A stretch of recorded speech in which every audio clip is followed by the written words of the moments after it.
అందరికీ నమస్కారం. I'm doctor Soumya, child development specialist, teacher trainer and parent coach.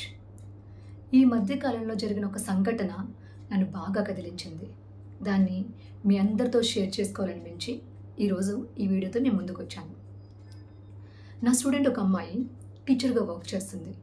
ఈ మధ్య కాలంలో తరచుగా నాకు కాల్ చేసి, మేడం మా పాప విషయంలో నాకు మీ సలహాలు కావాలి, నాకు మీరు సపోర్ట్ చేయాలి. మా పాప ఇంటర్మీడియట్ సెకండ్ ఇయర్ చదువుతుంది. తను ఈ మధ్య తన బిహేవియర్లో రోజు రోజుకి నేను మార్పు గమనిస్తున్నాను. లాస్ట్ ఇయర్తో పోల్చుకుంటే ఈ ఇయర్ చాలా మార్పు కనిపించింది.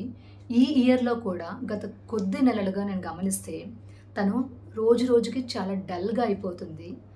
ఒకలాంటి డల్నెస్, ఇంకా నేనేం చేయలేనేమో అనే మాటలు తనలో తరచుగా నాకు వినిపిస్తున్నాయి. ఈ విషయంలో మీరు ఒక్కసారి మా పాపను కలిసి మాట్లాడండి అని చెప్పి రిక్వెస్ట్ చేసింది. ఒక మదర్గా తన మాటల్లో ఉన్న ఇంటెన్సిటీ చూస్తే నాకు ఆ పాపను కలవాలని ఇమ్మీడియట్గా అనిపించి నేను ఆ పాపను కలవడం జరిగింది. ఆ పాప వయసు 16-17 సంవత్సరాల మధ్యలో ఉంది. తను ఇంటర్మీడియట్ సెకండ్ ఇయర్ చదువుతుంది. సో ముందుగా నేను కొంచెం సేపు పాపతోని ర్యాపో బిల్డప్ చేసుకున్నాను. కొంచెం సేపు మాట్లాడిన తర్వాత నేను క్యాజువల్గా ఆ అమ్మాయితో తన చదువు గురించి, తన స్కూలు, తన ఫ్రెండ్స్, ఇవన్నీ, తన ఫ్యామిలీ, తన హాబీస్, ఇవన్నీ మాట్లాడిన తర్వాత నాకు ఎక్కడ ఆ అమ్మాయి ఐ కాంటాక్ట్ ఇచ్చినట్టు కనిపించలేదు. ఎక్కడో ఆలోచిస్తూ సమాధానాలు చెప్తా ఉంది. కొంచెం సేపు మాట్లాడిన తర్వాత నేను చిన్నగా ఆ అమ్మాయిని ప్రైజ్ చేయడం స్టార్ట్ చేశాను. నీ డ్రెస్ చాలా బాగుందమ్మా, నీకు బాగా సూట్ అయింది అన్నాను. ఒక్కసారి నా కళ్ళలోకి చూసి ఒక సర్కాస్టిక్గా ఒక నవ్వు నవ్వింది. సో ఆ నవ్వు చూడగానే నాకు ఆ అమ్మాయి ఎక్కడో ఏదో విషయం ఆ అమ్మాయిని బాదర్ చేస్తుందేమో అనిపించింది. ముఖ్యంగా నేను ఆ అమ్మాయికి ప్రైజ్ చేసినప్పుడు. అది చూసిన తర్వాత నేను మళ్ళీ కొంచెం మాట్లాడి ఆ అమ్మాయిని ఇంకొకటి 2 సార్లు ప్రైజ్ చేయడం స్టార్ట్ చేశాను. నీ నవ్వు చాలా బాగుంది, నీకు చాలామంది చెప్పే ఉంటారు కదా అన్నాను. అంటే మళ్ళీ నా కేసు చూసి, మేడం మీరు ఇట్లా చెప్పొద్దు, ఎందుకంటే నాకు తెలుసు నేను బాగోనని అంది. అలా ఎందుకు అనుకుంటున్నావు? నిజంగా చెప్తున్నాను నేను. You have a pretty smile. ఇంకేంటి విషయాలు, నీకు ఎలాంటి డ్రెస్సెస్ నచ్చుతాయి, నీకు ఎక్కడ షాపింగ్ చేస్తావు, ఈ టైప్ ఆఫ్ టాపిక్లోకి ఆమెను తీసుకెళ్ళాను. నేను ఇలా మాట్లాడడం స్టార్ట్ చేసిన తర్వాత ఒక 10-15 మినిట్స్ తర్వాత ప్రతి మాటకి ముందొకసారి వెనకాల ఒకసారి ఆ అమ్మాయి, మేడం నేను బాగోను, నాకు తెలుసు, నన్నెవరు ఇష్టపడరు, నేనంటే నాకు ఇష్టం లేదు, ఇలా చెప్పడం మొదలుపెట్టింది. సో అసలు ఎందుకు ఇలా మాట్లాడుతున్నావు, ఎవరైనా నీతో అన్నారా, ఎందుకు ఇలా బిహేవ్ చేస్తున్నావని నేను కొన్ని క్వశ్చన్స్ అడగడం మొదలుపెట్టిన తర్వాత ఆ అమ్మాయి గట్టిగా ఏడవడం మొదలుపెట్టింది. నేను ఏడవనిచ్చాను. దాదాపు ఒక 10-15 నిమిషాల పాటు ఆ అమ్మాయి ఆగకుండా ఏడుస్తూనే ఉంది. ఏడ్చిన తర్వాత ఆ అమ్మాయికి కొంచెం వాటర్ ఇచ్చి తర్వాత మళ్ళీ మాట్లాడడం స్టార్ట్ చేశాను. కానీ మా డిస్కషన్ గురించి చెప్పే ముందు ఆ అమ్మాయి ఏడుస్తున్నప్పుడు కొన్ని క్వశ్చన్స్ వేసింది. ఆ క్వశ్చన్స్ మీకు చెప్తాను. ఆ క్వశ్చన్స్ని మనందరం కూడా ఆలోచించాల్సిన విషయం అవి. ఏంటంటే, మేడం నేను పాటలు బాగా పాడతాను, పోయిటరీ రాస్తాను, ఎందుకు ఎవరు నా పాటల గురించి లేకపోతే నా పోయిటరీ గురించి మాట్లాడరు? ప్రతి ఒక్కరికి నేను కలర్ తక్కువగా ఉన్నానని, లేకపోతే లావుగా ఉన్నానని, ఎందుకు ఇవే కావాలి? ఎక్కడికి వెళ్ళినా వీటి గురించి ఎందుకు మాట్లాడతారు? మాటల్లో ఏడుస్తూ ఇంకొకటి అంది, మేడం అప్పుడప్పుడు నాకు చచ్చిపోవాలనిపిస్తుంది అంది. టీనేజ్ గర్ల్, జస్ట్ ఇమాజిన్, ఈ చాలా టెండర్ ఏజ్ ఇది.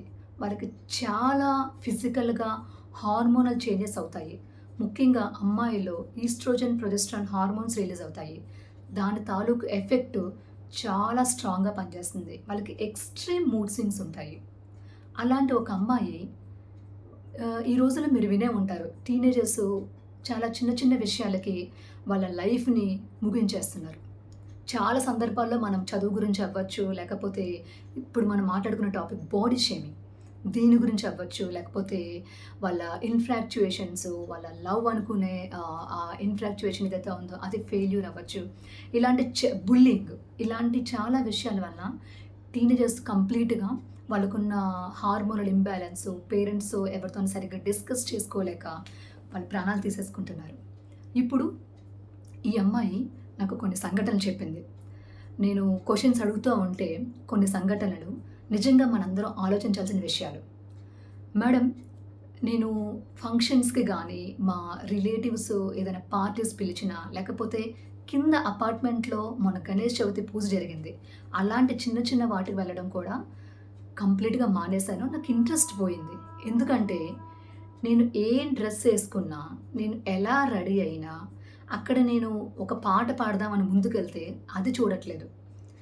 నీకు ఈ డ్రెస్ కంటే ఆ డ్రెస్ బావుంది. నీకు డార్క్‌గా ఉన్నావు కదా! ఈ కలర్ సూట్ అవ్వదు. ఆ కలర్ సూట్ అవుతుంది. నువ్వేంటి ఈ మధ్య ఇంకా ఒళ్ళు చేసినట్టున్నావు? ఇంత లావయిపోయావా? ఇలాంటి ప్రశ్నలు అడుగుతున్నారు నన్ను. ఎవరో ఎందుకు మేడం? మా అమ్మ. ఇప్పుడే కాదు, చిన్నప్పటి నుంచి చూస్తున్నాను. మా చెల్లి చాలా బాగుంటది అని మా అమ్మకు ఒక స్ట్రాంగ్ ఫీలింగ్. మా మదర్ ఎప్పుడూ కూడా మా చెల్లిని ఆ డ్రెస్ ఏసుకో, ఈ డ్రెస్ ఏసుకో, ఈ కలర్ కొనుక్కో, ఈ కలర్ కొనుక్కో అని చెప్పదు. కానీ నేను షాపింగ్‌కెళ్ళినప్పుడు మాత్రం నోటీస్ చేసేదేంటంటే, నేను డార్క్ కలర్ డ్రెస్ తీసుకుంటే, "నువ్వు డార్క్‌గా ఉన్నావు కదా! నీకు కలర్ సూట్ అవ్వదు. లావుగా కనిపిస్తావు ఈ డ్రెస్ ఏసుకుంటే, ఇలాంటి డ్రెస్ కాదు, ఇలా డ్రెస్ తీసుకో. ఫంక్షన్‌కి వెళ్తున్నాం కదా! ఇదెందుకు వేసుకున్నావు? ఈ టైప్ ఆఫ్ డ్రెస్ వేసుకో. ఎందుకంటే అక్కడ అందరూ నిన్ను లావుగా ఉన్నావు అనుకుంటారు. నల్లగా ఉన్నావు, లావుగా ఉన్నావు." మనం పాస్ చేసే చిన్న చిన్న కామెంట్స్ ఉంటాయి కదా! ఫంక్షన్స్‌కి వెళ్తాను మేడం, రిలేటివ్స్. "ఏంటి ఈ మధ్య కొంచెం ఒళ్ళు చేసినట్టున్నావు?" అంతేగాని, "మేడం నన్ను ఎవ్వరు ఏం చదువుతున్నావు? ఇప్పుడు నీ స్టడీస్ ఎలా ఉన్నాయి? నీ హాబీస్ ఏంటి? లేకపోతే నీ ఇంట్రెస్ట్ ఏంటి? గేమ్స్ ఎలా ఆడుతున్నావు?" నాకు టీటీ అంటే చాలా ఇష్టం. నేను అందులో పార్టిసిపేట్ చేసి ప్రైజెస్ కూడా తెచ్చుకున్నాను. వీటి కోసం ఎవరు మాట్లాడరు మేడం. నన్ను చూడగానే ఫస్ట్ మా రిలేటివ్స్ అడిగే క్వెషన్స్ ఇవే. "ఏంటి ఇంకా నల్లగా అయిపోయావు? ఆ పలానా అమెజాన్‌లో ఆర్డర్ చేసి ఈ క్రీమ్ వాడు. పింపుల్స్ వస్తున్నాయి. ఏక్నీ ఉంది. ఇది యూజ్ చెయ్యి. లేకపోతే లావుగా కనిపిస్తున్నావు. ఇలాంటి డైట్ చెయ్యి. సో అండ్ సో యూట్యూబ్‌లో డైట్ పంపిస్తాము. ఇలా చెయ్యి." వీటి గురించే మాట్లాడుతున్నారు. ఎవరో ఎందుకు మేడం? మా మదరే ప్రతి 2 రోజులకొకసారి నా బాడీ గురించి, నా కాంప్లెక్షన్ గురించి మాట్లాడుతున్నారు. ఇంట్లో మా మదర్ మాట్లాడితే బయట వాళ్ళ గురించి నేనెవరికి చెప్పాలి? This is point number 1. Second point, స్కూల్‌లో నేను ఆ పాప స్కూల్‌లో ఎవరైనా బుల్లింగ్ చేస్తున్నారా? స్కూల్‌లో ఎలా జరుగుతుంది? ఇవన్నీ అడిగినప్పుడు ఒకటే చెప్పింది. ఇక్కడ చాలా మెచ్యూర్డ్‌గా మాట్లాడింది ఆ అమ్మాయి. యెస్ మేడం, స్కూల్‌లోని నాకు సపోర్ట్ చేసే ఫ్రెండ్స్ ఉన్నారు.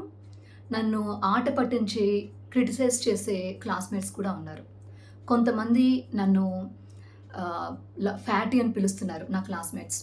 కొంతమంది డార్క్‌గా ఉంటానని కూడా రకరకాల కామెంట్స్ పాస్ చేస్తారు. అలాంటి వాళ్ళున్నారు. కానీ నాకు ఒక ఇద్దరు బెస్ట్ ఫ్రెండ్స్ ఉన్నారు మేడం. వాళ్ళైతే ఆళ్ళలానే అంటారు, పట్టించుకోవద్దు. నీకేంటి క్యూట్‌గా ఉంటావు. ఈ టైప్‌లో మాట్లాడే ఫ్రెండ్స్ కూడా ఉన్నారు. అయితే ఒకటి, మా టీచర్స్‌లో ఒక teacher, I don't want to reveal this girls name. She said, ఇది నా పేరు. ఇదే పేరుతో నా క్లాస్‌లో ఇంకొక అమ్మాయి ఉంది. మా టీచర్స్‌లోనే ఒక టీచరు నల్ల అని, తెల్ల అని మా పేరుని ఇలా పిలుస్తున్నారు. ఎందుకంటే టు డిఫరెన్షియేట్ మా ఇద్దరిని. ఇది ఇప్పుడు కాదు మేడం. ఇంతకుముందు నా చిన్నప్పుడు కూడా క్లాస్‌లో ఇదే పేరుతో ఉన్నప్పుడు 8థ్ క్లాస్, 9థ్ క్లాస్‌లో కూడా ఇదే జరిగింది. సో, నా క్లాస్‌మేట్స్ నన్ను టీజ్ చేస్తుంటే, క్రిటిసైజ్ చేస్తుంటే టీచర్‌కి చెప్పాలి. మరి టీచరే అట్లా మాట్లాడితే ఎవరికి చెప్పాలి? మా రిలేటివ్స్ నన్ను ఈ రకంగా క్రిటిసైజ్ చేస్తుంటే మా మదర్‌కి చెప్పాలి. కానీ ఇంట్లో మా మదరు, మా గ్రాండ్ పేరెంట్సే నన్ను ఇలా మాట్లాడుతుంటే నేను ఇంకెవరికి చెప్పాలి? ఒక్కొక్కసారి నాకు అస్సలు ఎక్కడికి వెళ్ళాలనిపించట్లేదు మేడం. డోర్ వేసుకొని రూమ్‌లోనే కూర్చోవాలనిపిస్తుంది. నా ప్రపంచం ఇదేనేమో అనిపిస్తుంది. కానీ ఒక్కొక్కసారి ఎంత ఎక్స్‌ట్రీమ్‌గా వస్తున్నాయంటే నా ఆలోచనలు, ఎక్కడికి వెళ్ళకుండా, ఏమి చేయకుండా ఏం చేస్తాను? ఏం లైఫ్ ఇది? ఇంతేనా నేను? చనిపోతే బెటరేమో అనిపిస్తుంది.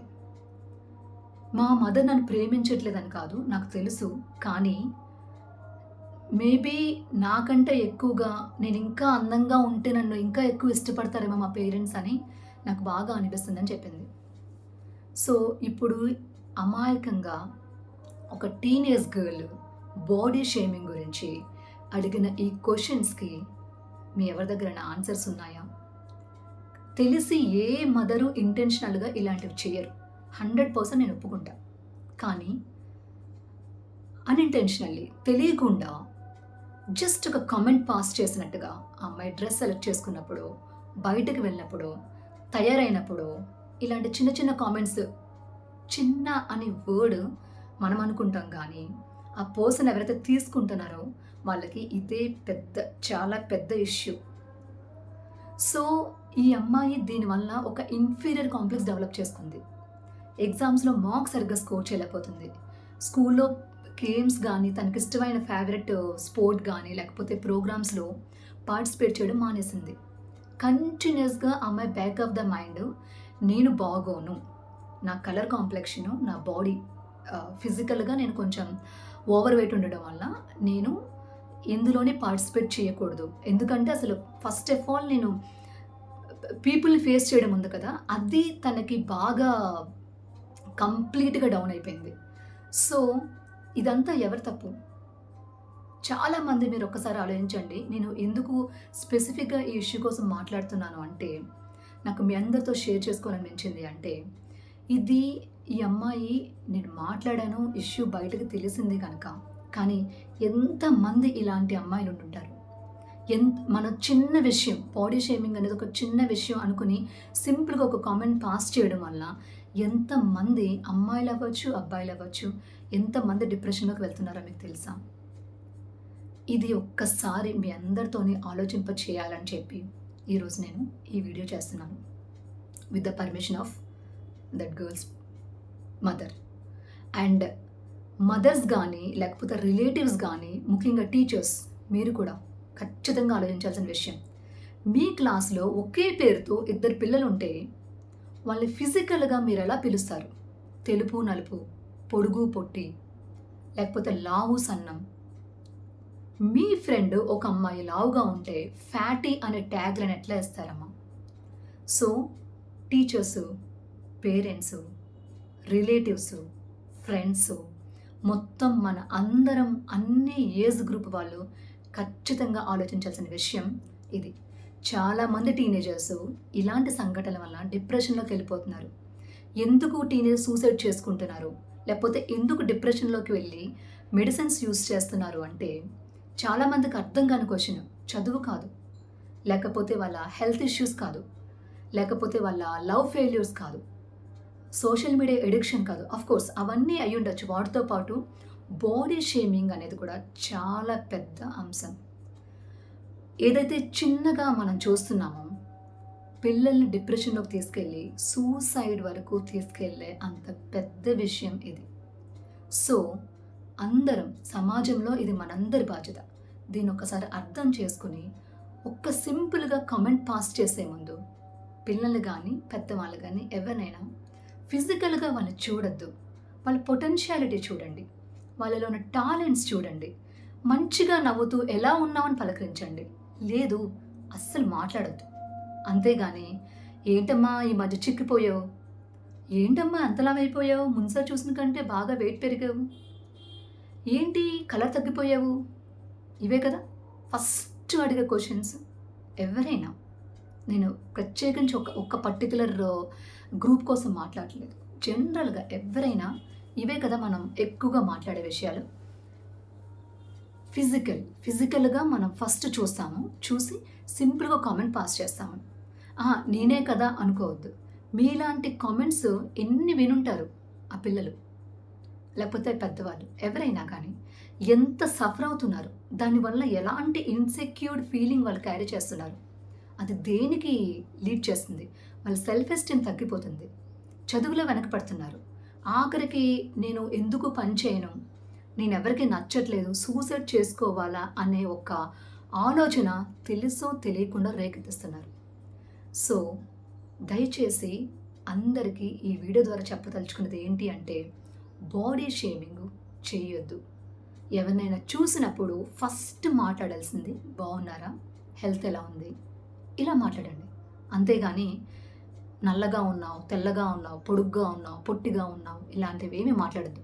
ఈ రోజుల్లో మనకున్న పొల్యూషన్ వలన, రకరకాల ఫుడ్ కన్జ్యూమ్ చేయడం వల్ల మీ అందరికీ తెలిసిన విషయమే.